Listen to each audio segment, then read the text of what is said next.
우리 함께 외쳐봅니다. 찬양은 뜨겁게, 기도는 간절히, 말씀은 집중하여, 예배는 경건하게, 주여 말씀하옵소서. 주의 종이 듣겠나이다. 아멘. 여러분, 우리가 지난주에 둘째 아들이 왜 탕자인지 세 가지 이유를 함께 나누었었습니다. 첫 번째는 아버지보다는 재산에만 관심이 있어서 버젓이 살아있는 아버지에게 재산을 요구한 것, 유산을 요구한 것이 그가 탕자인 증거다라고 말씀을 드렸죠. 왜냐하면 그 요구는 이런 뜻이었잖아요. 나는 아버지가 빨리 죽었으면 좋겠습니다. 이런 말도 안 되는 요구를 그가 하고 있었기 때문이죠. 그리고 두 번째는 당시에는 토지를 함부로 팔 수 없었는데 그 토지를 팔아버려서 그리고 즉시 현금화했다라는 것이 여러분 이가 탕자라는 증거였다라는 말씀을 드렸어요. 왜냐하면 땅이라는 것은 단순히 재산이 아니라 한 집안을 지탱해주고 또 한 집안을 유지해주는 매우 귀한 것이어서 성경에서도 땅을 가족들이나 친지들이 아닌 사람들에게 매매하는 것을 사실은 엄격히 금지하고 있었기 때문이에요. 그리고 더욱이 이 땅을 유산으로 물려받은 사람은 아버지를 잘 봉양하고 공경해야 되는 그런 의무가 분명히 있었음에도 불구하고 이 아들은 그 의무를 행하지 않았다라는 것에 있었고, 그리고 마지막 세 번째는 자기만을 살기 위해서 그 모든 돈을 다 모아가지고 결국에는 먼 나라로 떠나 버렸다는 사실이었어요. 여러분, 나 혼자서도 얼마든지 잘할 수 있어, 그리고 나만 잘 살면 그만이지 하는 이 생각을 가지고 아버지의 권위, 아버지의 품을 떠난 이 탕자의 세 번째 모습이 이가 탕자인 것을 증명한다라는 말씀을 드렸어요. 여러분, 그러면 이제 우리가 생각해 볼 것이 무엇이냐면, 이렇게 말도 안 듣는 아들, 브레이크 없는 차와 같이 이렇게 앞으로만 질주하고 있는 이 아들을 두고 있는 아버지의 심정은 어떠했을까라는 거죠. 여러분, 그런 속썩이는 아들을 옆에 두고 있는 아버지의 마음은 과연 어떠했을까? 그리고 이렇게 망나니가 되어버린 아들을 어떻게 다루는 것이 성경시대 아버지로서 가장 올바른 행동이었을까라는 것을 우리가 생각해 보길 원한다라는 거예요. 여러분, 1세기 유대 농촌 사회에서 한 가지 특징이 있는데 그 특징이 무엇인가 하면 같은 동네에 사는 이웃집 사정을 너무나 잘 알아요. 오늘 그 집 아들이 왜 혼나고 있는지, 또 오늘 그 부부는 왜 싸우고 있는지 여러분 옆집에서 훤히 알 정도로 그렇게 서로가 서로에게 관심도 있고, 아니면 요즘 말처럼 너무나 오지랖을 벌여서 정말 가족끼리도 또 다른 이웃집끼리도 어떤 가림막이 없는 여러분 그런 삶을 사는 사회가 바로 유대 사회였어요. 그리고 사사건건 그렇게 옆집 일에 참견하고 훈수 두는 시대가 바로 성경 시대였다라는 거죠. 여러분, 그렇다면 지금 멀쩡하게 살아있는 아버지에게 유산을 요구하고 또 아버지에게 반항을 하고 있는 이 둘째 아들의 막대 먹은 행동은 사실 그 집안의 일로 끝나지 않는 거죠. 이미 옆집에 소문이 나기 시작했어요. 이미 온 동네에 이 둘째 아들의 막대 먹은 행동이 퍼져나가기 시작했어요. 그리고 곧 그의 아버지는 다시는 돌이킬 수 없는 수치와 불명예를 당할 수밖에 없는 그런 상황을 마주하게 되어지는 것이에요. 그런데 여러분, 그것이 단순히 우리 마을뿐만 아니라 곧 이웃 마을까지 이 소문이 퍼져나가게 되어진다면 결국 이것은 한 가문의 수치를 넘어서서, 한 집안의 수치를 넘어서서 마을 전체의 수치로 여겨질 수 있다라는 거죠. 그렇게 되어지면 어떤 일이 벌어질까? 즉 마을의 이장이나 아니면 마을의 대표가 나서서, 어른들이 나서서 수습하지 않으면 안 되는 상황을 여러분 지금 이 아버지는 마주하고 있다라는 거예요. 여러분, 우리나라도 조선시대와 지금의 시대가 많이 다르죠. 그런데 이 1세기 이스라엘 사회의 모습을 보면 우리의 생각과 많이 달라요. 첫 번째는 아버지의 이 가부장적인 권위가요, 때로는 국가의 법보다 우선시 되었어요. 이해가 되십니까? 국가의 법보다 아버지의 권위가 훨씬 더 우선시되는 때가 있었어요. 그리고 두 번째는 명예라는 덕목을 최고의 가치로 여겼어요. 그리고 세 번째는 개인보다는 공동체가 우선시되는 사회였어요. 여러분, 이 세 가지가 2000년 전 이스라엘 사회의 특징이에요. 여러분, 이런 사회적인 분위기라면 마을의 어른들이 지금 이 아버지에게 요구하고 있는 게 뭘까요? 당신은 명예를 지켜야 된다. 당신은 그 가부장적인 권위를 가지고 당장 저 막대 먹은 아들을 엄격하게 꾸짖거나 어떻게든 징계를 내려야 된다. 여러분, 이 말들을 마을 어른들이 하고 있는 것이죠. 여러분, 예를 들어서 마을의 어른들이 모두 모인 자리에서 어떻게 하면 되냐면 이 아들을 불러다가 공개적으로 아들의 뺨을 때리는 거예요. 그리고 이 아들을 실제적으로 가족의 구성원에서 아예 제하여 버리는 거죠. 여러분, 한국식으로 표현하면 뭐예요? 호적에서 아예 그 아들의 이름을 없애버리는 거예요. 그리고 더 나아가면 어떤 일도 하냐면 이 아들을 죽은 것으로 여기고 장례식을 치릅니다. 무슨 의미예요? 우리 영화나 드라마에서 많이 보잖아요. 이제부터 너는 내 아들이 아니다. 성결아, 이제부터 너는 내 아들이 아니다. 나를 아버지라 부르지 마라. 나는 너 같은 아들을 둔 적이 없다 라고 선언해 버리는 거예요. 공개적으로 모든 마을 사람들이 모여 있는 가운데 여러분, 이로써 가족의 명예에 영구적인 수치를 안겨준 바로 그 아들을 영원히 이제는 받아들이지 않겠다라고 공식적으로 선언하는 것이 여러분 당시의 문화에서 마땅한 행동이었다라는 거예요. 여러분들은 이런 유대인들의 행동이 어쩌면 지나치다고 생각될지도 모르겠어요. 여러분, 그런데 신명기 21장 우리 18절에서 21절 말씀을 우리 같이 읽어봅니다. 시작. 사람에게 완악하고 패역한 아들이 있어 그의 아버지의 말이나 그 어머니의 말을 순종하지 아니하고 부모가 징계하여도 순종하지 아니하거든 그의 부모가 그를 끌고 성문에 이르러 그 성읍 장로들에게 나아가서 그 성읍 장로들에게 말하기를 우리의 이 자식은 완악하고 패역하여 우리 말을 듣지 아니하고 방탕하며 술에 잠긴 자라 하면 그 성읍의 모든 사람들이 그를 돌로 쳐 죽일지니 이같이 내가 너희 중에서 악을 제하라. 그리하면 온 이스라엘이 듣고 두려워하리라. 여러분, 모세의 율법이 뭘 말하고 있어요? 반항하는 아들, 이렇게 막대 먹은 아들이 있거든. 그 아들 성읍 장로들에게 데리고 가서 그들 앞에서 돌로 쳐 죽이라는 모세의 율법 가운데 너무나 엄중하게 명령하고 있어요. 여러분, 도무지 우리로서는 이해할 수 없는 일들인데 성경은 그 사실을 분명히 말하고 있는 거죠. 여러분, 제가 이 시대에 태어나지 않은 게 얼마나 감사한지 몰라요. 만약 이 시대에 우리가 태어났다라면 살아남는 자식이 얼마나 될지 여러분 저는 궁금합니다. 하지만 반항적인 아들을 죽일 수도 있다는 이 말씀을 볼 때 여러분, 마을 사람들의 말이 지나친 게 아닌 거죠. 여러분, 유산을 요구했다고 그렇게 패륜적인 아들, 그래도 아들인데 아니요. 그들의 입장에서 돌로 쳐 죽이는 것은 전혀 문제가 되어지지 않는 성경에 기록된, 즉 그들이 믿고 따르는 모세의 율법에 기록된 하나님의 율법이었어요. 여러분, 그래서 이 종교 지도자들과 유대인들은 예수님의 이 이야기를 들으면서 그들의 마음속에는 한 가지 생각밖에 없는 거죠. 이제 저 망나니 같은 아들은 죽었다. 큰일 났다. 저렇게 막대 먹은 아들은 이제는 싸대기를 맞든지 아니면 두드려 맞든지 아니면 부모와의 인연을 끊든지 아니면 정말 죽도록 그가 맞든지 이제 저 아들은 큰일 났다라는 생각들이 여러분 예수님의 이야기를 듣고 있는 이 유대인들 사이에는 들었던 생각인 거예요. 여러분, 그런데 이 말씀을 보면서 그들이 또 하나 궁금했던 게 뭐냐면 과연 예수님은 이 이야기를 어떻게 끝맺으실까?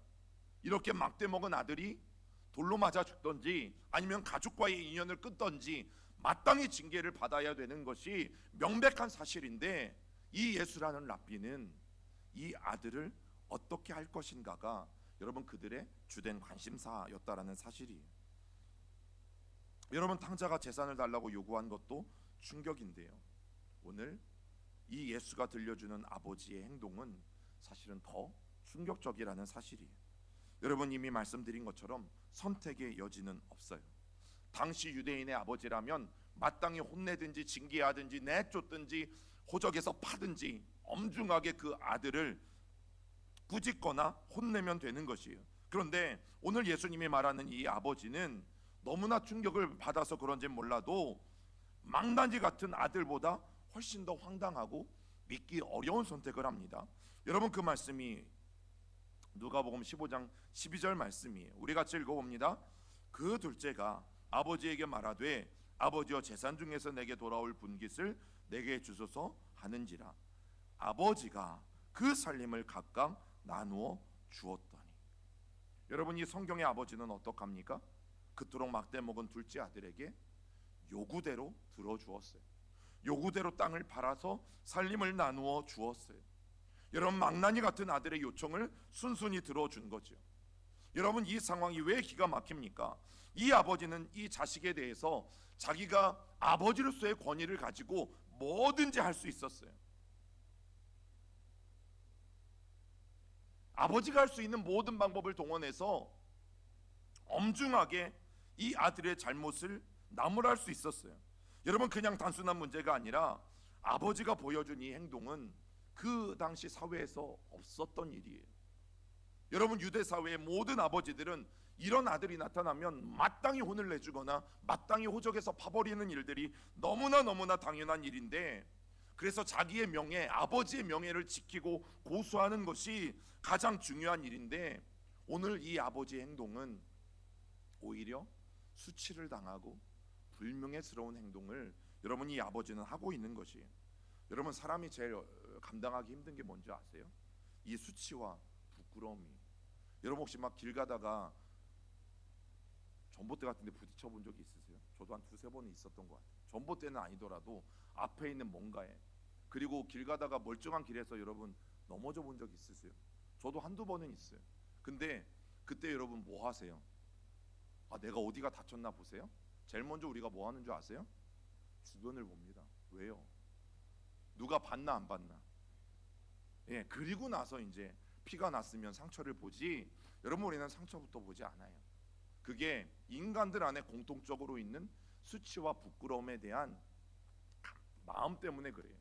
여러분, 그만큼 명예를 지키는 것은 사람에게 있어서 너무너무 중요합니다. 여러분, 정 안 되면 따끔하게 호통이라도 쳤어야지. 도대체 이 탕자의 아버지는 왜 자기가 권위가 있음에도 불구하고 그 막강한 권위를 사용하지 않고 있는 것일까? 도대체 이 아버지는 왜 이렇게 행동하는 것일까? 여러분, 오늘 이 12절 말씀에 보면 살림을 나누어 주었다라고 말하고 있죠. 그런데 이 살림이라는 부분의 헬라어 단어는 비오스라는 말이에요. 이 말의 뜻이 무엇이냐면 모든 생명, 곧 자기의 인생, 살림, 그리고 이때까지 자기가 축적해 놓고 모아놓은 모든 것, 여러분, 이게 살림이에요. 단순히 여러분들의 집에서 하는 그 살림이 아니라 아버지의 생명을 포함한 지금까지 아버지가 이루어 놓은 모든 것, 여러분, 그것이 생명이에요. 그러면 그것이 살림이에요. 그러면 오늘 살림을 나누어 주었다라는 말은 무슨 뜻이에요? 아버지는 자기의 생명을 나누어 준 거예요. 여러분, 단순히 돈 얼마, 땅 얼마를 팔아서 그 둘째 아들에게 유산을 물려준 것이 아니라 오늘 아버지는 자신의 생명을 기꺼이 아들에게 내어주고 있다라는 사실이에요. 여러분, 그래서 성경은 그 땅을 아무에게나 팔지 말 것을 말하고 있는 거죠. 그리고 둘째 아들은 유산을 미리 분배받았다면 여러분, 여전히 아버지가 돌아가실 때까지 아버지가 자신의 생명을 내어서 그 아들에게 유산을 물려주었기 때문에 그 아들도 모든 것을 다해서 아버지를 공경하고 아버지를 보살펴야 될 책임이 있었던 거예요. 그런데 아버지는 아무런 조건도 아무런 단서도 달지 않고 둘째 아들이 요구한 대로 자신의 생명, 자신의 살림까지 기꺼이 내어주고 있다라는 사실이에요. 여러분, 탕자의 아버지는 우리가 인간 세상에서 접하는 그런 아버지의 모습과는 전혀 다른 모습을 우리에게 보여주고 있죠. 여러분, 이 비유 속에 나오는 아버지가 누구겠어요? 바로 하나님 아버지인 거죠. 여러분, 이 아버지도 분명 둘째 아들이 황당한 요구를 해왔을 때 혼자서 얼마나 많은 고민을 했겠어요. 사회적인 통념이 이런데, 사회적인 눈초리는 이런데, 허구한 날 마을의 어른들이 찾아와서 왜 저 아들을 가만히 두냐고 자꾸만 나를 압박해 오는데 과연 나는 저 아들을 어떻게 해야 될까? 여러분, 이 고민과 어려운 마음들이 너무너무 많았을 거예요. 아버지는 자식들에게 살림을 나누어 주기 전에 아들을 설득도 해보고 아들을 달래도 보고 수많은 노력들을 분명히 다 했을 것이라는 생각이 들어요. 그런데 이 둘째 아들은 막무가내였죠. 그리고 아버지의 애정어린 이 사랑은 정말 매몰차게 거절해버리는 아들의 모습을 우리는 볼 수 있어요. 여러분, 그러나 아버지는 어떻게 합니까? 자기의 간청이 거절당해요.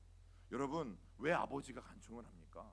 잘못은 아들이 했는데, 그럼에도 불구하고 아버지가 그 아들에게 가서 제발 그러지 말아라, 제발 한 번만 참아라, 내가 다 이해할게, 제발 그러지 말아라고 아들에게 매달리며 오히려 공개적인 수치를 당한다 해도 기꺼이 아버지가 그 수고를 감내하고 있어요. 왜냐하면, 잘 들으세요, 왜냐하면 여러분, 만약 똑같은 아버지들처럼 거기에서 아들의 싸대기를 때리고 아들에게 돌로 던져버리고 그리고 자기의 호적에서 파버리면요, 여러분, 그거는 영영 이제 너는 우리 가문으로 돌아올 수 없다는 얘기예요. 너는 영영 이제 우리 집안 사람이 아니라는 이야기예요. 앞으로 죽을 때까지. 여러분, 그럼에도 불구하고 오늘 이 아버지가 그렇게 한 이유가 뭡니까? 이 아들에게 다시금 여지를 주는 거예요. 기회를 주는 거예요. 그래, 먼 훗날 혹시라도 네가 잘못된 것을, 혹시라도 먼 훗날이라도 네가 생각이 들거든, 그때 언제라도 돌아와라. 언제라도 돌아온다면 나는 너를 두 팔을 벌려 환영할 것이다. 아들아, 네가 지금은 너의 마음이 그렇고 너의 마음이 너 혼자 잘 살겠다라고 생각하는 그 마음으로 가득하지만 먼 훗날이 지나서 네가 너의 잘못됐음을 깨닫고 혹시라도 다시금 나에게 돌아오고 싶은 마음이 들 때, 그때 나는 너를 여전히 기다리고 있을 테니 걱정하지도 말고 부끄러워하지도 말고 나에게 주저함 없이 달려오라고 오늘 아버지가 그 아들에게 여지를 주고 있는 거예요. 여러분, 그렇게 하는 것만이 이 아들이 다시 돌아올 수 있는 길을 열어주는 것만 이 아버지가 할 수 있는 유일한 방법이었던 거예요. 여러분, 만약 이 상황에서 아들을 징계하고 아들과의 연을 끊어버렸다면 여러분, 이 아들은 돌아오고 싶어도 앞으로는 돌아올 수 없게 되기 때문이죠. 여러분, 그런데 누가 우리에게 그렇게 하셨습니까? 하나님 아버지시죠. 여러분, 하나님 아버지도 우리에게 자신의 생명을 기꺼이 내어주셨어요. 누구를 통해서? 아들 예수 그리스도를 통해서. 자기의 생명인 아들 예수 그리스도를 십자가에 달려 저와 여러분들에게 내어 주신 분이 바로 하나님 아버지신 거죠. 여러분, 우리가 뭐라고 하나님이 그렇게 합니까? 그냥 잘못한 인간들 그냥 그때그때 벌 주시면 얼마나 좋아요. 그럼 정신 바짝바짝 차릴 거 아니에요. 여러분, 당시 아버지가 반항적인 아들을 사형에 처할 수 있을 정도로 무소불위의 권력을 가지고 있었어요. 그런 권위를 가지고 있었어요. 여러분, 그렇듯 하나님도 어떤 분이세요? 절대적인 주권자세요. 여러분, 우리가 하나님을 친구라고 하니까, 하나님을 아버지라고 표현하니까 그냥 세상적인 친구, 세상적인 아버지만 생각하는 나머지, 여러분, 하나님이 얼마나 위대하시고 얼마나 전지전능하시고 하나님 그분의 능력이 얼마나 무한한지 우리는 잘 알지 못해요. 하나님의 능력이 미치지 않는 곳이 없고 하나님의 그 시간대는 영원하고 감히 우리가 범접할 수 없는 분이 하나님이라는 사실을 우리는 너무나 자주 까먹는다는 거예요. 여러분, 그분은 주권자로서요, 죄 지은 인간들을 당장 심판할 수 있습니다. 하나님의 그 권위를 가지고 죄 지은 수많은 인간들을 당장 죄 지은 즉시 하나님 마음대로 하실 수 있어요. 그런데 여러분, 비유 속의 아버지처럼 하나님은 모든 주권을 다 갖고 계시면서도 우리에게 뭐 하고 계세요? 아무런 권위도 사용하지 않으시잖아요. 여러분, 만약 우리가 죄 지을 때마다 하나님이 손을 들어서 우리를 내려치신다면 오늘날 몇 사람이나 하나님 앞에 예배하고 있을까? 저를 포함해서 몇 사람이나 오늘 하나님을 예배하고 있을까? 아니, 이 지구상에 과연 몇 사람이나 남아 있을까? 전 세계 인구가 60억이라고 그러는데 오늘이 지나면 과연 하나님의 그 심판 가운데 몇 명이나 남아 있을까? 여러분, 하나님은 그 권위를 우리에게 사용하지 않고 계세요. 그게 하나님의 아버지 사랑이에요. 힘없는 전능자인데 힘이 없어요. 권위가 있는데 그 권위를 사용하지 않아요. 그래서 오늘 저와 여러분들이 하나님 앞에 숨을 쉬며 하나님 앞에 예배하고 있는 것 아니겠어요? 여러분, 하나님은 우리가 탕자처럼 아버지의 품을 떠나서 먼 나라로 가고 또 허랑방탕하게 사는 것을 결코 원하지 않으시죠. 그러나 기억하세요. 그렇다고 해서 하나님이 강압적으로 그 권위를 가지고 우리를 막진 않으세요. 아버지는 둘째 아들이 떠나도록 내버려 두었어요. 그의 모든 요구대로 다 들어주면서까지 그를 떠나보내 주었어요. 그러나 다시 돌아올 수 있는 그 길을 그 아버지는 열어놓고 있었어요. 여러분, 우리가 죄를 지었다고 해서 하나님은 당장 우리를 징계하시지도 않으시죠. 하나님의 그 무한하신 권위를 사용해서 그 힘을 사용해서 오늘 우리를 강제로 붙잡는 분도 아니시죠. 그럼 우리 하나님이 오늘 어떻게 하십니까? 죄를 지은 사람들에게 여전히 애타는 마음으로 기다리고 계실 분이에요. 여러분, 결코 강제로나 억지로나 우리를 죄지지 못하게 원천봉쇄하지도 않으시는 분이세요. 여러분, 하나님은 그만큼요 우리에게 모든 것을 맡기고 우리 스스로가 책임지는 아들, 책임지는 딸이 되기를 간절히 원하시기 때문에 결코 온실의 화초와 같이 늘 우리를 통제하고 늘 우리를 제어하고 그런 철부지 아들이 되기를 하나님은 원하지 않으신다라는 사실이. 하나님이 왜 그렇게 하시는 줄 아십니까? 하나님은 아들을 믿으니까요. 하나님은 우리 자녀들을 믿으니까요.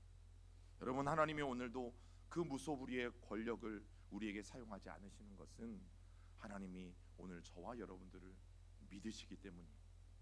제가 실수해도 반드시 돌아올 거야. 제가 죄를 지었어도 반드시 돌아올 거야. 오늘 이 마음을 가지고 우리를 기다리시는 분이시죠. 어떤 사람은 술에 만취해서 하늘을 향해 삿대질을 하는 사람들을 사실은 자주 봐요. 만약 하나님이 살아있다면 어디 내가 지금 욕하는 하나님, 나에게 당장 벼락이라도 쳐보시지. 여러분, 하나님이 하실 수 있음에도 왜 안 하고 계시겠어요? 우리 주변에 이런 정신 나간 사람들이 얼마나 많은지 몰라요. 그런데 하나님은 이런 죄인에게 당장 벼락을 내려서 파멸시키기보다는 길을 열어두시고 여전히 그가 돌아오기를 기다리고 계시다라는 사실이에요.